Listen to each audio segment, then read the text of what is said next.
Cinema ఆడితే పారేసుకుంటావురా నువ్వు? ఆ?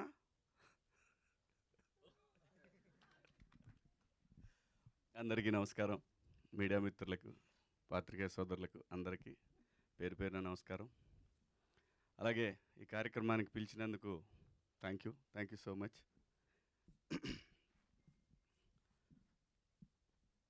చదువు అంటే చాలా ఇష్టం అండి నాకు. కానీ చదువుకోవాలనుకున్నప్పుడు గాలికి తిరిగాను ఎక్కువ. డెఫినెట్గా చదువు చాలా అవసరం, అనుమానమే లేదు. సహజంగా 10th క్లాస్ నుంచి ఇంటర్మీడియట్ డిగ్రీకి వచ్చే వరకు గాలి తిరుగుళ్ళన్నీ అవుతాయి. అయిపోయిన తర్వాత తెలుస్తుంది చదువు విలువ. అసలు ఎయిర్ అనే టైటిల్ పెట్టగానే నాకు అసలు చూడగానే ఇంకా ఆ రోజే ఆల్ ఇండియా ర్యాంకర్స్ అని ఎప్పుడైతే వీళ్ళు అనుకున్నారో ఆ రోజే ఈటీవీ విన్లో ఇంకొక పెద్ద బ్లాక్ బస్టర్ సిరీస్ 90స్ని కూడా క్రాస్ చేసే సిరీస్ రాబోతుందని నాకు అనిపించింది. ఎందుకంటే ప్రతి ఒక్కళ్ళు కనెక్ట్ అవుతారు దీనికి. వాస్తవంగా చాలా హింసా కార్యక్రమం ఆల్ ఇండియా ర్యాంకర్స్ అనేది. చాలా హింస పిల్లలకి. హింస అంటే జనరల్గా సహజంగా ఆది మానవుడి నుంచి ఎవల్యూషన్ అయిపోయి వాడు రకరకాల ఫీల్డ్స్లోకి వెళ్ళిపోయి ప్రపంచాన్ని ఒక స్థాయి నుంచి ఎక్కడికో అవసరమైతే ఈ భూమి అంతా వెళ్ళిపోతే ఆకాశంలో ఎక్కడ ఉండే పరిస్థితి క్రియేట్ చేసిన మనిషిని ఏం చేస్తున్నారంటే ఇదంతా కూడా మెదడు చేసే పని కదా. ఆ మెదడుని ఒకే చోట ఆ 4 గోడల మధ్య ఎట్టి పరిస్థితుల్లో వీడు ఆల్ ఇండియా ర్యాంక్ కొట్టాలి అనేటువంటి కాన్సెప్ట్ ఏదైతే ఉందో అది అత్యంత దారుణమైనటువంటి ఈ భూమి మీద ఒక హేయమైన చర్య అది నా దృష్టిలో. న్యాచురల్గా చదవాలి వాడు, న్యాచురల్గా వాడికి రావాలి. అప్పుడు వాడి బ్రెయిన్ బాగా పనిచేస్తుంది. నాకు తెలిసిన వాళ్ళు చాలామంది పిల్లలు ఇంటర్మీడియట్ అయిపోయిన తర్వాత అంటే అప్పటిదాకా వాళ్ళందరిని బంధించేసరికి వాళ్ళు పిచ్చోళ్ళు అయిపోయిన వాళ్ళు చాలామందిని చూసారు. పిచ్చోళ్ళు అంటే ఇంకేం తెలియదు వాళ్ళకి, ఏం చేయాలో, ఎవరితో మాట్లాడాలి. సో ఈ సిరీసు అలాంటి తల్లిదండ్రులకు ఒక గుణపాఠం కావాలని మనస్ఫూర్తిగా కోరుకుంటున్నాను నేను. పిల్లలు చదివేసి వెంటనే వాడు పెద్ద ఐఐటీలు ఇంజనీర్లు అయిపోయి వాడు దేశం దాటి వెళ్ళిపోయి అక్కడ అమెరికాలో వాళ్ళందరినీ కింద తొక్కేసి వీడు మాత్రం పైకి లేసి అర్జెంటుగా సెటిల్ అయిపోవాలి. ఇది కార్యక్రమం. ఇది కాదు మనిషి అసలు. అలాంటి సిరీస్ చూసిన తర్వాత ఖచ్చితంగా ప్రతి తల్లిదండ్రులు మార్పు రావాలనే కోరుకోండి. ఎందుకంటే ఈటీవీ అంటేనే అకౌంటబిలిటీస్ టువర్డ్స్ సొసైటీ. రామోజీరావు గారు నిజంగా తెలుగు జాతిలో పుట్టినటువంటి ఒక ఆణిముత్యం.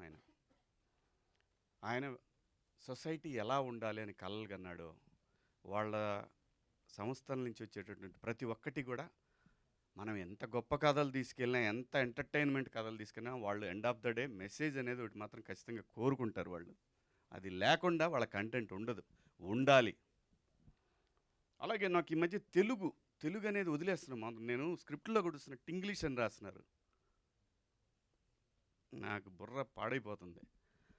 తెలుగు మాతృభాషలో ఉండేటటువంటి కిక్కు. మీరు జంధ్యాల గారి సినిమాలో కామెడీ ఇప్పుడు ఏమన్నా చేయమని చూద్దాం. తెలుగు గ్రిప్పు కావాలి. తెలుగుని మర్చిపోతున్నారు. ప్లీజ్ దయచేసి ఖచ్చితంగా ఇంగ్లీష్ కావాలి, కానీ స్క్రిప్ట్లు తెలుగులో మ్యాక్సిమం రాసుకోండి. తెలుగులో ఉన్న మన అంటే అమ్మ భాషలో ఉన్నటువంటి ఫన్ కానీ ఎమోషన్ కానీ ఇంకా ఏ భాషలో దొరకదండి, ఎట్టి పరిస్థితిలో దొరకదు. ఇంకా నిజంగా చెప్పాలి, మీరు అనుకున్నది ఇంకా ఎక్కువ ఎలివేట్ అవుద్ది ఆ స్క్రిప్ట్. అలా ముందు డైరెక్టర్లు అందరూ కూడా ప్లీజ్ ఇంగ్లీష్ అనే పదాన్ని ఆపేయండి. ఎందుకంటే ఇప్పుడు నాకు తెలిసి గత 3-4 సంవత్సరాలుగా తెలుగు ఆర్టిస్టులు ఎక్కువ మంది ఉన్నారు. ఇంత ముందులాగా బయట నుంచి తీసుకురావట్లేదు. లక్కీగా మొన్న థ్యాంక్స్ నానిగారు ఎక్కడ ఇంకో బయట నుంచి వచ్చే విలను తెచ్చుకోకుండా నేను చేయగలిగిన నమ్మకం పెట్టుకొని చేశారు. తెలుగులో మాట్లాడితే తెలుగు నటుడికి ఆ కిక్కు వేరే. అసలు ఆ భాషను చూస్తే ఆ కిక్కు వేరే. అంటే నేను ఇప్పుడు కొన్ని సినిమాలు చేస్తున్నా కదా, చూస్తున్నా ఇంగ్లీష్ అని రాస్తున్నా. ఇంగ్లీష్ ఏంటారా మీ ముఖం? తెలుగు చక్కగా డైలాగు రాయండి ప్లీజ్. డైరెక్టర్లకు నేను మనస్ఫూర్తిగా కోరుకున్నా. ఓకే, న్యూ ఏజ్ మేకింగు, కొత్తగా ఏమీ ఉండదు.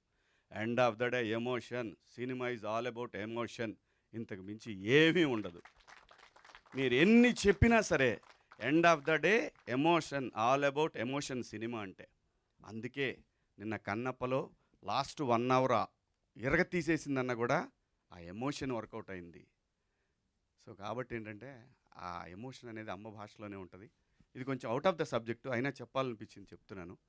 సో ఇక మా సినిమాకి వచ్చేసరికి ఖచ్చితంగా సాయికృష్ణ గారు కానీ, నితిన్ గారు కానీ, అలాగే entire team ETV win team వాళ్ళు ఖచ్చితంగా టువర్డ్స్ సొసైటీకి ఉపయోగపడేది, అలాగే బ్రహ్మాండమైన ఒక కొత్త రకంగా కథని చెప్పే ప్రయత్నాలు వాళ్ళు విపరీతంగా చేస్తూ ఉన్నారు.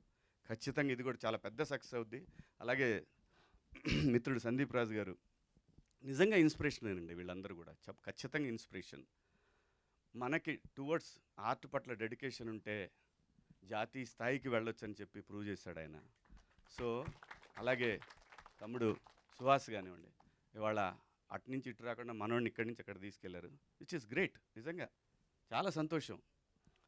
సో ఖచ్చితంగా చేసినటువంటి ఈ సిరీస్లో చేసినటువంటి అందరికి కూడా శుభాకాంక్షలు. ఖచ్చితంగా పెద్ద హిట్ అవుద్ది. నాకు బాగా నచ్చింది ఆటోడి క్యారెక్టర్. అలాంటి క్యారెక్టర్ ఏదైనా చెప్పండి, చేస్తాను నేను. Thank you so much. Thank you Shivaji గారు, థ్యాంక్ యూ సో మచ్. మీకు ఒక క్వశ్చన్ అడగమని ఇచ్చారు, నాకు దీనికి ఎటువంటి సంబంధం లేదు. ఏం పర్లేదు, చెప్పండి. సో మీ కాలేజ్ డేస్లో ఇలా బాగా తుంటరి పని చేసి మీ పేరెంట్స్కి దొరికిపోయిన సందర్భం ఏమైనా ఉందా? పేరెంట్స్కి ఎప్పుడు దొరకలేదు, పాపం వాళ్ళు చదువుకోలేదండి. ఓకే.